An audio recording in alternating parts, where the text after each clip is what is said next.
Movie की शुरुआत में हम डॉक्टर स्ट्रेंज को एक खतरनाक क्रिएचर से लड़ते हुए देखते हैं। उसके साथ एक लड़की भी होती है और उसी को वो उस मॉन्स्टर से बचाने की कोशिश कर रहा होता है, पर उस मॉन्स्टर के आगे स्ट्रेंज की पावर कमजोर पड़ रही होती है और तब उस मॉन्स्टर को हराने के लिए स्ट्रेंज उस लड़की के पावर को ही छीनने लगता है। वो उससे कहता है कि वो अपनी पावर को कंट्रोल नहीं कर सकती है, पर उससे वो पावर लेकर स्ट्रेंज उस मॉन्स्टर को मार सकता है। वो लड़की उसे ऐसा करने से मना कर रही थी क्योंकि उसके पावर को छीन लेने से वो भी जिंदा नहीं बचेगी, पर स्ट्रेंज उससे कहता है कि मल्टीवर्स को बचाने के लिए उसे उसकी कुर्बानी देनी होगी। पर तभी वो मॉन्स्टर स्ट्रेंज को पकड़कर ऊपर उठा देता है और उसे मारकर वहीं नीचे पटक देता है। उसके बाद वो मॉन्स्टर उस लड़की को पकड़कर उसके पावर को छीनने लगता है, पर उस लड़की की पावर की वजह से वहाँ मल्टीवर्सेस पोर्टल खुलने लगते हैं। स्ट्रेंज उस मॉन्स्टर पर हमला करके उस लड़की को उस पोर्टल के अंदर भेज देता है, पर यह सारा कुछ स्ट्रेंज का सिर्फ एक सपना था। वो उठकर तैयार होने लगता है और अपनी एक्स गर्लफ्रेंड क्रिस्टीन की शादी में पहुंचता है।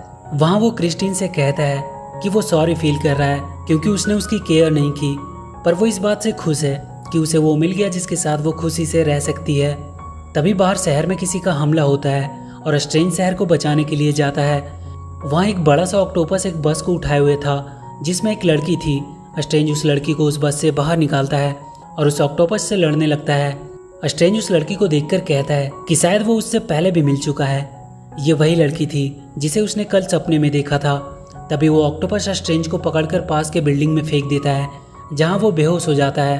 वो फिर से उस लड़की को पकड़ लेता है। तभी वहां वोंग आकर उसे उससे बचाता है और उस मॉन्स्टर से लड़ने लगता है, पर बहुत जल्द वो वोंग को भी अपने टेंटिकल्स में जकड़ लेता है और दोबारा उस लड़की के पीछे जाता है, पर स्ट्रेंज का कोट उसे इस बार उससे बचा लेता है और तब तक स्ट्रेंज भी वापस आ जाता है और वोंग को उससे छुड़ाता है। वो दोनों मिलकर अब उसका मुकाबला करने लगते हैं, पर वो दोनों उसके आगे कमज़ोर पड़ रहे थे। इस बार उसने स्ट्रेंज को अपने टेंटिकल्स में जकड़ लिया था जिसकी वजह से वो कुछ नहीं कर पा रहा था। तभी स्ट्रेंज का कोट उड़ता हुआ आता है और ऑक्टोपस की आंख को ढक लेता है। स्ट्रेंज तुरंत वहाँ एक पोल की मदद से उस ऑक्टोपस की आंख बाहर निकाल देता है जिसकी वजह से वो वहीं मारा जाता है। उसके बाद स्ट्रेंज उस लड़की से पूछता है कि वो कौन है और उसने उसे अपने सपने में कैसे देखा। वो लड़की उसे बताती है कि वो उसका सपना नहीं बल्कि एक दूसरा यूनिवर्स था जिसमें उसका ही एक अलग वर्जन उसके साथ एक मॉन्स्टर से उसे बचा रहा था। वो उसे बताती है कि वो ऑक्टोपस उसे किडनैप करना चाह रहा था क्योंकि कुछ डेमंस हैं जो उसके पावर्स को छीनना चाहते हैं। वो बताती है कि उसके पास किसी भी यूनिवर्स में ट्रैवल करने की पावर है, पर वो उस पावर को कंट्रोल नहीं कर सकती है। जब भी उसे कभी डर लगता है तब वो पावर अपने आप एक्टिवेट होने लगती है और मल्टीवर्स के पोर्टल खुलने लगते हैं। स्ट्रेंज उससे पूछता है कि कोई तो रास्ता होगा उन डेमंस को हराने का। वो कहती है कि एक बुक है, बुक ऑफ वेसांटी, जिसकी मदद से वो डेमंस को हरा सकते हैं। वोंग कहता है उस बुक तक पहुंचना लगभग नामुमकिन है, पर वो लड़की कहती है कि वो स्ट्रेंज के साथ उस बुक तक लगभग पहुंच चुकी थी, पर डेमंस ने आके उन्हें रोक दिया और वो यहाँ इस यूनिवर्स में आ गई। स्ट्रेंज कहता है कि ये रियल नहीं हो सकता क्योंकि ये सिर्फ उसका एक सपना था। वो लड़की उसे प्रूफ के तौर पर दूसरे यूनिवर्स के स्ट्रेंज की लाश को दिखाती है जो उसके साथ यहाँ आ गई थी। ये देखकर स्ट्रेंज और वोंग को भी अब उस लड़की पे भरोसा हो जाता है कि वो जो कह रही है वो बिल्कुल सही है। स्ट्रेंज वोंग से कहता है कि इस लड़की की जान पे बहुत खतरा है, उन्हें इसे सेफ रखना होगा। वोंग उस लड़की से उसका नाम पूछता है। वो अपना नाम उन्हें अमेरिका चैविस बताती है। वोंग उसे उनके साथ कमरताज चलने को कहता है क्योंकि वहाँ वो सेफ रहेगी। वो स्ट्रेंज की लाश को वहीं दफना देते हैं। आगे हम वांडा को देखते हैं जो अपने दोनों बच्चों के साथ घर पे एंजॉय कर रही होती है, पर यह सब उसका सिर्फ एक सपना था जिसे वो वास्तविकता में बदलना चाहती थी। वो अपने गार्डन में फूल तोड़ रही होती है। तभी उससे मिलने स्ट्रेंज आता है। वो उससे मल्टीवर्स के बारे में पता करने आया था। वो उसे बताता है कि उसके पास एक लड़की आई है किसी दूसरे यूनिवर्स से और कुछ डेमंस उसके पीछे पड़े हुए हैं जो उसके पावर्स को हासिल करना चाहते हैं। वो लोग उसे कमरताज लेके आए हैं ताकि वो फिलहाल सेफ रह सके। स्ट्रेंज वांडा से कमरताज आकर एक बार उस लड़की से मिल लेने को कहता है। वांडा उससे कहती है कि तुम अमेरिका को यहाँ उसके पास क्यों लेकर नहीं आ जाते, वो उसके साथ सेफ भी रहेगी। पर स्ट्रेंज सोच में पड़ जाता है क्योंकि अभी तक उसने वांडा को उस लड़की का नाम नहीं बताया था, पर उसे पहले से ही उसका नाम पता था। पर तब वांडा उसके सामने से सारा इल्यूजन हटा देती है। वांडा अब स्कारलेट विच बन चुकी थी। स्ट्रेंज देखता है उसने डार्क होल्ड बुक को खोल लिया था जिसकी वजह से उसकी शक्तियाँ उसी पे हावी हो गई थी। वांडा उससे कहती है कि इस बुक की मदद से उसके पास वो सब वापस आ सकती है जो कभी उसका हुआ करता था। वो कहती है कि वो इस यूनिवर्स को छोड़ देगी और वहाँ चली जाएगी जहाँ वो अपने बच्चों के साथ रह सकती है। इस पर स्ट्रेंज कहता है कि उसके बच्चे कभी रियल नहीं थे, उसने उन्हें अपनी मैजिक से बनाया था और अगर वो ऐसा करती है तो ये नेचर के लॉ का उल्लंघन होगा, और अगर उसने चैविस से उसका पावर छीन लिया तो वो जिंदा नहीं रह पाएगी। वांडा उससे कहती है कि तुम्हें नहीं लगता तुम्हारे मुंह से ये नेचर के लॉ के उल्लंघन वाली बात सही नहीं लगती, क्योंकि उसने भी तो वही किया था थैनोस को टाइम स्टोन देकर। तुम नियम को तोड़कर हीरो बन जाते हो, और अगर वो ऐसा करे तो वो उसके लिए दुश्मन बन जाती है। वो कहती है कि आज सूरज डूबने के पहले वो लोग चैविस को शांति से उसके हवाले कर दे, और उसके बाद वो उसे कभी नहीं दिखेगी। स्ट्रेंज कहता है कि क्या होगा अगर वो ऐसा नहीं करते। वो कहती है कि फिर उसे लेने वांडा नहीं बल्कि स्कारलेट विच आएगी। स्ट्रेंज कमर ताज जाकर वोंग को सारी बात बताता है। स्ट्रेंज सबसे कहता है कि अगर स्कारलेट विच को चैविस की पावर मिल गई तो वो पूरे मल्टीवर्स को गुलाम बना देगी। वोंग अपने सारे आदमियों को उसे रोकने के लिए तैयार होने को कहता है। सारे लोग कमर ताज की हिफाजत के लिए अपनी अपनी पोजीशन ले लेते हैं, और तभी कुछ देर बाद पूरे कमर ताज के आसपास काला धुआं उठने लगता है और वांडा उनके सामने आती है। स्ट्रेंज जाकर उससे बात करता है और उसे ये सब रोकने को कहता है, पर वो नहीं मानती है और स्ट्रेंज को अपने रास्ते से हट जाने को कहती है, क्योंकि वो अपने बच्चों के पास जाने के लिए वो किसी भी हद तक जा सकती है। वो स्ट्रेंज पे हमला करती है, पर उसके आगे कमर ताज के लोगों ने एक मजबूत शील्ड बना दिया था जिसपे वांडा का कोई पावर काम नहीं करता है। वो कमर ताज पे भी हमला करती है, पर हर जगह उन लोगों ने शील्ड बनाई हुई थी। वांडा अपनी दूसरी चाल चलती है। वो वहाँ एक आदमी के दिमाग में जाती है और उसे वहाँ से भागने को कहती है, जिसकी वजह से उनका शील्ड टूट जाता है, और उसके बाद वांडा वहाँ पे हमला करती है। कुछ देर तक वो सब वांडा के वार को झेलते हैं, पर बहुत जल्द वो सब उसके आगे हार जाते हैं। वो वहाँ सब कुछ तबाह कर देती है, पर तब तक स्ट्रेंज उस लड़की को बचाने के लिए उसे वहाँ से कहीं और छुपा देता है और खुद जाकर वांडा के सामने खड़ा हो जाता है। वो वांडा को मिरर इल्यूजन में फंसा देता है, जहाँ उसके पावर्स भी काम नहीं कर रहे थे, पर वो अपने रिफ्लेक्शन के थ्रू उन तक पहुँचने की कोशिश करने लगती है। स्ट्रेंज और वांग जल्दी से वहाँ के सारे रिफ्लेक्शन वाली चीजों को ढकने लगते हैं, पर किसी तरह वांडा उन तक पहुँचने में सफल रहती है। वो उन सबसे कहती है कि चाहे वो कितनी भी कोशिश कर ले, वो उसे उसके बच्चों के पास जाने से रोक नहीं सकते। वांडा उन सबको बहुत सारे यूनिवर्सेस दिखाने लगती है जहाँ वांडा अपने बच्चों के साथ रह रही है। स्ट्रेंज कहता है कि जिस यूनिवर्स में तुम जाओगे वहाँ के वांडा का क्या होगा, क्या वो उसे उसके बच्चों के साथ रहने देगी? और स्ट्रेंज वांडा पे हमला कर देता है, पर उसके पावर वांडा के सामने कुछ भी नहीं थे। वो स्ट्रेंज को दूर फेंक देती है। वोंग को भी वो मारकर वहीं बेहोश कर देती है और चैविस को पकड़कर उसकी पावर को उससे निकालने लगती है।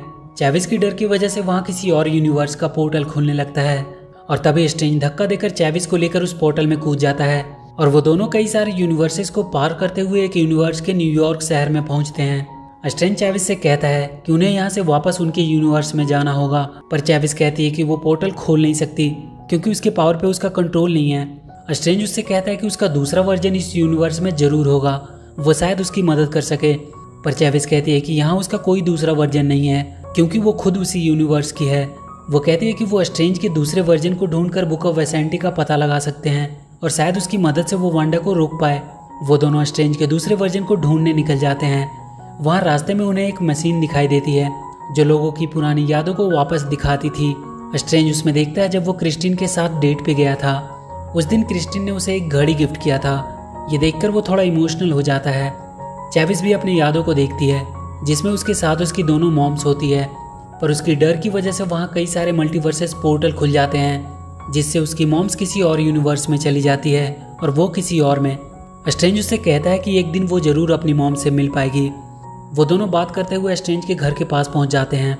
उन्हें वहाँ डॉक्टर स्ट्रेंज की स्टैचू दिखाई देती है जिसपे लिखा होता है कि वो थैनोस से लड़ते हुए मारा गया। तभी वहाँ उन्हें कालमोडो दिखाई देता है जिसने स्ट्रेंज को पहली बार कमरताज पहुंचाया था। वो स्ट्रेंज को अपने साथ अंदर लेकर जाता है।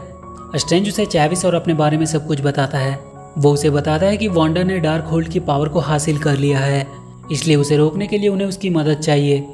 कालमोडो उन्हें बताता है कि उनके यूनिवर्स में भी डार्क होल्ड है जिसकी पावर से कोई भी इंसान अपने कॉन्शियस को किसी और यूनिवर्स के अपने दूसरे वर्जन में प्रोजेक्ट कर सकता है और उसकी बॉडी को पोजेस करके अपने तरीके से इस्तेमाल कर सकता है।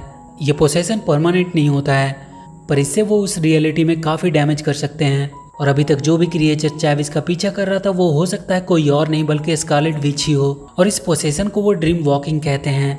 स्ट्रेंज उससे बुक ऑफ वेसांटी के बारे में पूछता है, पर उसे चक्कर आने लगता है। कालमोडो ने उसके ड्रिंक्स में कुछ मिलाया था। वो दोनों वहीं बेहोश हो जाते हैं। इधर स्कारलेट विच अपने आप को उस यूनिवर्स के खुद की वर्जन में प्रोजेक्ट करने की कोशिश कर रही थी जहाँ चैविस और डॉक्टर स्ट्रेंज थे। उसने वोंग को अपने पास बांध करके रखा हुआ था। तभी वोंग के पास उसका एक आदमी आता है और अपने चाकू से डार्क होल्ड की बुक को लेकर डिस्ट्रॉय कर देता है। जिसमें वो खुद भी मारा जाता है। वांडा का दूसरे यूनिवर्स से कनेक्शन टूट जाता है। वो देखती है कि बुक भी डिस्ट्रॉय हो चुका है। वो गुस्से में वोंग को मारने लगती है और उससे डार्क होल्ड की स्पेल पूछने लगती है, क्योंकि वो सॉर्सरर सुप्रीम था और उसे इसके बारे में पता था। वो कमरताज के लोगों को मारने की धमकी देकर उससे वो स्पेल पूछती है। वोंग उसे बता देता है कि डार्क होल्ड सिर्फ एक कॉपी थी जिसमें वो स्पेल लिखे हुए थे, पर उसका असली पावर वांडा कोर में है, पर वहां तक आज तक कोई पहुंच नहीं पाया है। पर वांडा उससे कहती है कि ऐसा करने वाले वो लोग पहले होंगे। इधर स्ट्रेंज की जब आंख खुलती है तो वो अपने आप को एक ग्लास सेल में पाता है। चैविस भी उसके बगल वाली सेल में थी। वो देखता है कि वहाँ क्रिस्टीन है।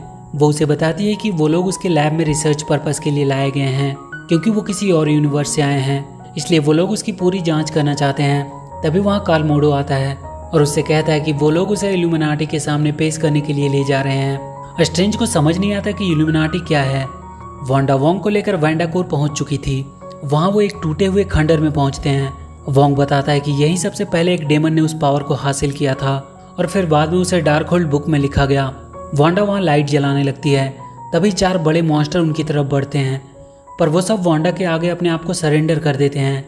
ऐसा लगता है वो लोग उसका ही इंतजार कर रहे थे। इधर स्ट्रेंज को इल्यूमिनाटी के सामने पेश किया जाता है। वहाँ हम कैप्टन कार्टर को देखते हैं। कुछ और भी सुपर हीरोज वहाँ थे, जैसे कि ब्लैक बोल्ट, मिस मार्बल और फैंटास्टिक 4 के रीड रिचर्ड।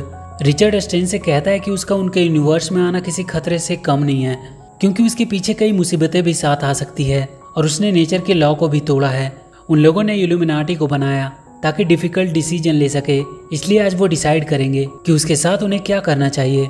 स्ट्रेंज उन्हें बताता है कि उनके ऊपर बहुत बड़ी प्रॉब्लम आने वाली है स्कारलेट विच के रूप में।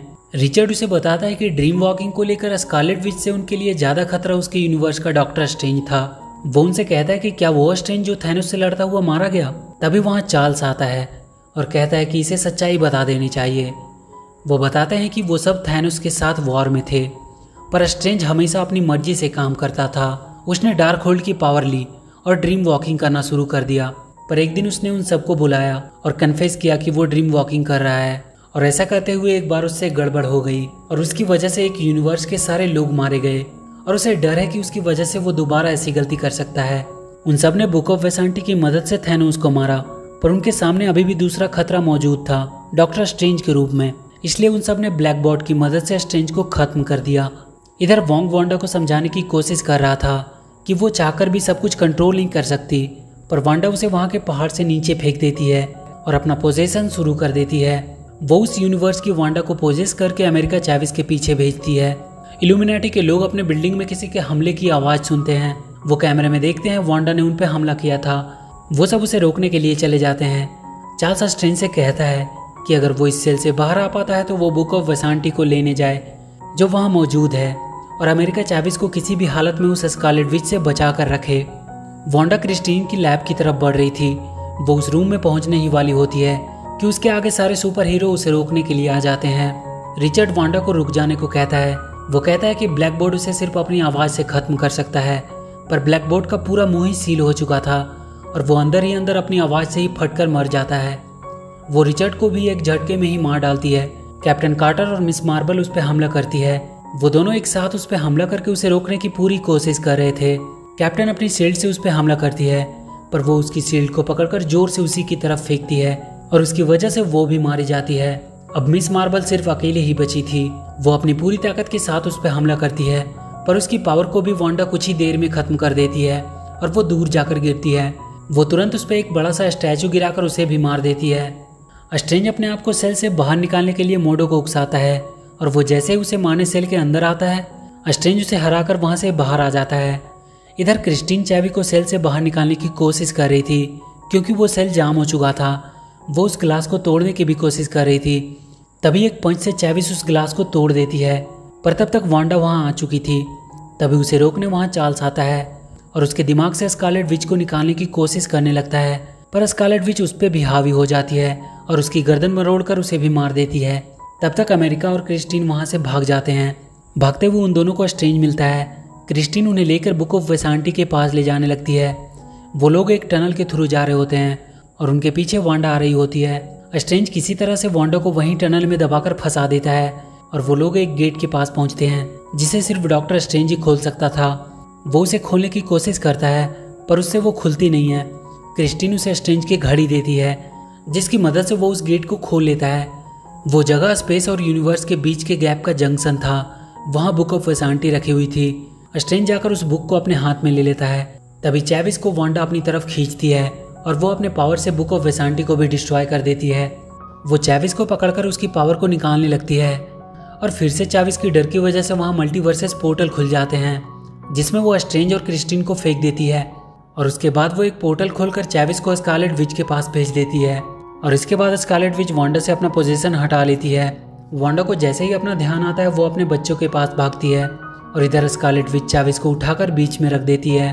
क्रिस्टीन और स्ट्रेंज एक ऐसी यूनिवर्स में पहुंच जाते हैं जहां कई सारे यूनिवर्स आपस में कोलाइड कर रहे थे। वो दोनों उस यूनिवर्स के डॉक्टर स्ट्रेंज से मिलने जाते हैं। क्रिस्टीन को स्ट्रेंज बाहर ही छोड़कर अकेला ही उससे मिलने उसके घर जाता है। वो उससे मिलकर अपने बारे में सब कुछ बताता है और अपने यूनिवर्स जाने में उसकी मदद मांगता है। वो देखता है कि उसके पास डार्क होल्ड की बुक है। वो स्ट्रेंज वहां से नीचे क्रिस्टीन को देखता है और उससे पूछता है कि क्या तुम क्रिस्टीन के बिना खुश हो, क्योंकि वो तो नहीं है। और तभी उसकी तीसरी आंख खुलती है। वो कहता है कि वो उसे डार्क होल्ड बुक यूज करने देगा पर उसके बदले में उसे क्रिस्टीन उसे देना होगा।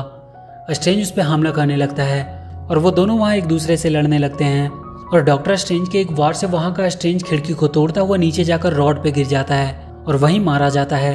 डार्क होल्ड की बुक स्ट्रेंज को मिल चुकी थी।